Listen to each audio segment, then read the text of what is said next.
ప్రజల ఆలోచనలు కూడా ఈ ప్రభుత్వానికి పెద్ద ఎత్తున దెబ్బ తగిలే విధంగా ఉంటాయని చెప్పేసి కూడా మేము చెప్పదలుచుకున్నాం. వెంకటరెడ్డి గారు, ప్రధాన ప్రతిపక్షం తీవ్రంగా విమర్శిస్తోంది, వ్యతిరేకిస్తోంది. కేటీఆర్ గారు మాట్లాడుతూ టీఎస్ని టీజీ చేయడం, ఉన్న తెలంగాణ తల్లి స్వరూపాన్ని మార్చి ఇంకొక రూపాన్ని తీసుకురావడం, ఇవన్నీ మంచివి కాదు. ఖచ్చితంగా బతుకులు మార్చాలని ప్రజలు మీకు ఓటేశారు, కానీ మీరు మారుస్తున్నదల్లా ఏంటి, దానివల్ల ఎవరికి ఉపయోగం అని అడుగుతున్నారు. అయితే బీజేపీ స్టాండ్ ఏంటి? ముందుగా మీకు అలాగే ఏయోటి ప్రేక్షకులకి మిత్రులకి నమస్కారం. ఇప్పుడు తెలంగాణ మన రాష్ట్ర ప్రభుత్వం తెలంగాణ రాష్ట్రం తెచ్చుకొని 10 సంవత్సరాలు దాటింది, 11వ సంవత్సరం పూర్తిగా అవస్థ ఉంది. ఇప్పుడు కూడా విగ్రహ రాజకీయాలు, ఆర్థిక స్థితి బాగలేకుండా విధ్వంస రాజకీయాలు ఇవే నడుస్తున్నాయి తప్పితే రేపొద్దున తెలంగాణ ప్రజలకు కావాల్సింది మాత్రం పూర్తి చేయలేకపోతా ఉన్నాం.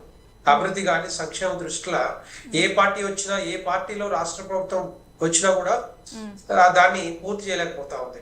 అంతకుముందు సరే తెలంగాణ రాష్ట్ర ప్రభుత్వం వచ్చాక, తెలంగాణ రాష్ట్రం వచ్చాక బీఆర్ఎస్ పార్టీ, అంతకుముందు ఉన్న టీఆర్ఎస్ పార్టీ తెలంగాణ తల్లి ఇట్లా ఉంటుంది అని చెప్పి ఒక ఊహాజనితంగా మరి తెలంగాణ తల్లిని తయారు చేసి ప్రతిష్ఠించారు.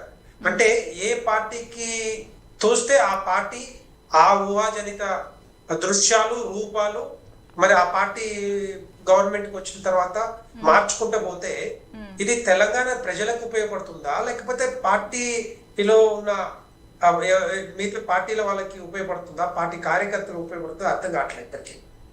ఇప్పుడు ఏ రూపం తీసుకొచ్చినా కూడా తెలంగాణ తల్లి రూపం ఇట్లా ఉండాలి, ఇలా ఉంటే రేపొద్దున ఆదర్శంగా అందరికీ అనుకూలంగా ఉంటే రేపొద్దున దాన్ని చూసి మనం ఒక ఆస్పిరేషన్స్ కానీ లేకపోతే ఇన్స్పైరింగ్ ఉండాలి తప్పితే ఎంతసేపు ఉన్నా కూడా పార్టీ మారినప్పుడల్లా, ప్రభుత్వం మారినప్పుడల్లా రూపం మార్చాలి, తెలంగాణ తల్లిని మార్చాలంటే ఇది కుదరదు చెప్పాలంటే. ఎందుకంటే ఇదంతా కూడా టైం అంతా వేస్ట్ చేస్తూ ఉన్నారు. ఇదేదో టైం పాస్ రాజకీయాల కోసం, రేపొద్దున డైవర్షన్ పాలిటిక్స్ కోసం చేస్తున్నారు తప్పితే రేపు తెలంగాణ ప్రజలకి ఇప్పుడు ఎవరన్నా ఇమ్మీడియట్ గా తెలంగాణ ప్రజలు ఇప్పుడు మార్చండి, ఇప్పుడు చేయండి అని చెప్తున్నారా? వీళ్ళు ఏంటంటే బీఆర్ఎస్ కి కాంగ్రెస్ పడక వాళ్ళిద్దరి మధ్యలో మీరు అట్లా చేస్తా అంటే నేను ఇట్లా చేస్తా, నేను ఇట్లా చేస్తా అంటే మీరు అట్లా చేస్తా అన్నాడు. తప్పు ఇది.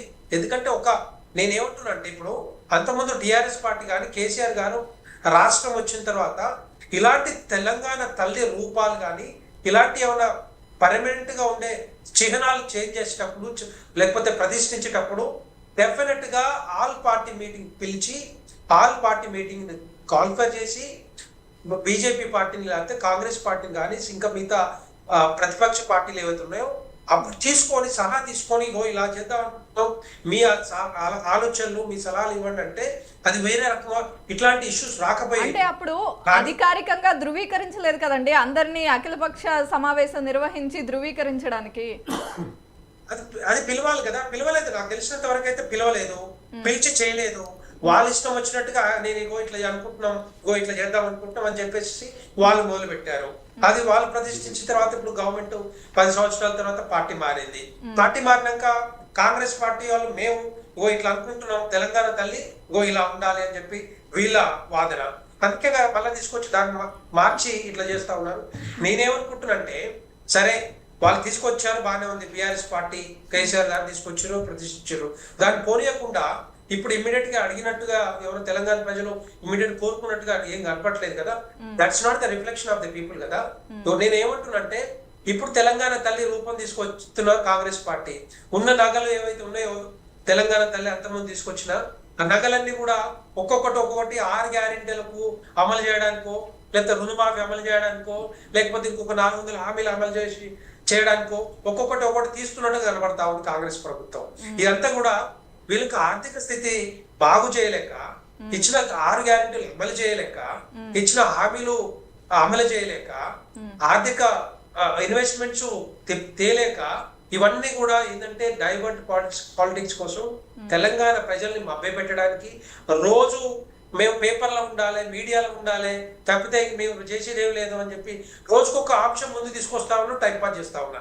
అందుకంటే ఏం లేదు వీళ్ళు సాధించేది. కాంగ్రెస్ పార్టీ మనం ఏవైతే కోరుకున్నామో, మేమైతే కోరుకున్న అంశాలు ఉన్నాయో 10 సంవత్సరాల కాలంలో గత 60 సంవత్సరాల నుంచి మనం పోరాడుతున్నాం, ఇంతవరకు పూర్తి కావట్లేదు.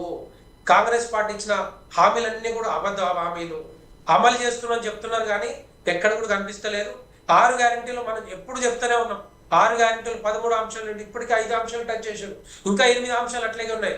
రైతులకి 15,000 రూపాయలు, కూలీలకు 12,000 రూపాయలు, మహిళలకు 2,500 రూపాయలు, తర్వాత వృద్ధాప్య పెన్షన్ 4,000 రూపాయలు, విద్యా వికాసం, రకరకాల హామీలు ఒక్కడు కూడా కంప్లీట్ చేయలేదు. దాంట్లో రుణమాఫీ 50% కంప్లీట్ చేశారు. ఇప్పుడు ఏమంటారు? టెక్నికల్ ఇష్యూస్ అంటారు. నేను ఒకటే అడుగుతా ఉన్నాను కాంగ్రెస్ పార్టీని, రేవంత్ రెడ్డి గారిని. టెక్నికల్ ఇష్యూస్ అయితే అప్పట్లో రుణం ఎట్లా ఇచ్చారు? 2 లక్షల రూపాయలు రైతు దగ్గర నుంచి తీసుకున్న బ్యాంక్ అకౌంట్ నెంబర్ కానీ, లేదా పాస్బుక్ నెంబర్ కానీ, లేదా ఆధార్ కార్డు కానీ, ఈ 3 లింక్ చేసిన తర్వాతనే రుణం ఇచ్చారు కదా. ఇప్పుడు ఎందుకు వస్తున్నాయి అంశం? ఈ టెక్నికల్ సమస్యలు ఏ బ్యాంకర్ కూడా అట్లా చెప్పరు. కానీ రాష్ట్ర ప్రభుత్వం దగ్గర డబ్బులు లేక, ఆర్థిక స్థితి బాగలేక, పెంచుకోలేని దీనస్థితిలో ఉండి ఈరోజు రకరకాలుగా ఈరోజు విగ్రహం అంటారు, ఇంకొక రోజేమో ఊసి ప్రక్షాళన అంటారు, ఇంకో రోజేమో హైడ్రా అంటారు, లేకపోతే లగచర్ల ఇష్యూ అంటారు. రకరకాలుగా తీసుకొస్తున్నది తప్పితే ఏ అంశం మీద ముందుకు పోవట్లేదు. ఇదంతా కూడా టైం పాస్ రాజకీయాలు చేస్తారు తప్పితే ఇంకొక మాటే లేదు. ఏ విజయోత్సవాలు చేస్తున్నా చెప్పండి, నాకు అర్థం కాదు. మీరు చెప్పిందే ఏమన్నారు? 100 రోజులు కంప్లీట్ చేస్తాం ఈ 6 గ్యారెంటీలు అన్నారు. కనీసం 6 గ్యారెంటీలు 100 రోజులు కాదు కదా, సంవత్సరం కంప్లీట్ అయింది. సంవత్సరం 1 ఇయర్ అవుతుంది. ఇంతవరకు మీరు దాన్ని చేసుకోలేకపోయారు, దానికి అమలు చేయలేకపోయారు, దాని అంశాలని కంప్లీట్ చేయలేకపోయారు. కనుక ఇట్లాంటి విజయోత్సవాలు ఎట్లా చేస్తారు? మీరు అన్ని కూడా టోటల్గా గవర్నమెంట్ అంతా కూడా ఫెయిల్యూర్ గవర్నమెంట్. మీకు చేత కాదు, చేయలేని పనులు చాలా ఉన్నాయి. ఇప్పుడు కూడా మీరు కాంగ్రెస్ పార్టీ చేసేది ఏమి లేదు. ఈ ఎట్టి పరిస్థితుల్లో తెలంగాణ ప్రజలు కూడా ఒకటే అనుకుంటారు, కాంగ్రెస్ ప్రభుత్వం ఉంటే ఇట్లాగే ఉంటాం మేము, ఉద్యోగాలు రావు. ఆ ఉద్యోగాలు 50,000 ఉద్యోగాలు ఎప్పటి నుంచో ఉండేవి. అవి ఆ 50,000 ఉద్యోగాలు ఫిల్అప్ చేశారు. అది కంటిన్యూషన్. అదంతా కూడా ఇమ్మీడియట్ గా వీళ్ళు ఇచ్చిన నోటిఫికేషన్ తో కాదు, ఇప్పుడే నోటిఫికేషన్ ఇచ్చి ఫిల్అప్ చేసినే కావు. ఇవన్నీ కూడా ఏంటంటే ఒక్కొక్క బస్సు ప్రయాణం తప్పితే ఏది కూడా సక్సెస్ఫుల్ గా లేదు. అన్ని ఆరుకోరగానే ఇట్లా తూతు మంత్రంగానే ఇవన్నీ అమలు చేస్తా ఉన్నారు తప్పితే మళ్ళీ ఇంకొక దగ్గర పోయి మహారాష్ట్ర ఎన్నికల్లో పోయి మేము 6 గ్యారెంటీలు రకరకాల అంశాలు హామీలన్నీ కూడా అమలు చేసినామని అక్కడ చెప్పుకుంటారు. ఇవన్నీ కూడా ఏంటంటే టైంపాస్ రాజకీయాలు తప్పితే ఇంకేమీ లేదు. కాంగ్రెస్ ప్రభుత్వం చేయలేని స్థితిలో ఉంది, దీన స్థితిలో ఉంది. చెప్పుకోలేక రకరకాల మీడియాలో చెప్పడమే తప్పితే మనం చూస్తే ఏదైతే ఫీల్డ్ లో మాత్రం ఎక్కడ కూడా కనపడతలేదు. తెలంగాణ ప్రజలందరూ ప్రతి ఒక్కరు కూడా ఏమనుకుంటారంటే కాంగ్రెస్ పార్టీ పరిపాలన మరి దుర్భేద్యంగా ఉంది, చేయలేని స్థితిలో ఉందని చెప్పి అనుకుంటున్నాను. రైట్. నాగేష్ గారు, విపక్షాలు చేస్తున్న ఆరోపణలన్నీ మీకు ఆవేదనగా కనిపిస్తున్నాయా, లేకపోతే ఇదొక రాజకీయ రభసలాగా కనిపిస్తుందా? రెండు కనబడట్లేదు నాకు. వీళ్ళిద్దరు వచ్చి మెయిన్ స్క్రీన్ లో డ్రామా వేస్తున్నట్టు ఉంది నిజంగా. వాస్తవానికి ఇప్పుడు స్టాచ్యూ ఇనాగ్రేషన్